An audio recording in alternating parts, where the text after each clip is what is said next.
सूरज के दुलरुआ कवन देवा रतिया हेर खेले दिनवा शिकार खेले।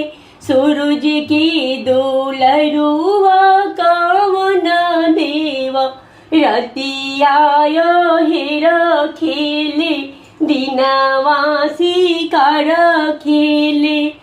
ए बनवा में मारेले हरनिया त हरिणी लक्षण करे हरिणी बिलक्षण करे।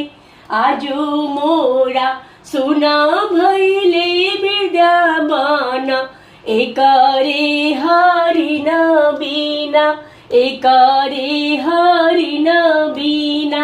जैसे सुन लागेला भवनवा एकरे बालक बिना एकरे बालक बिना।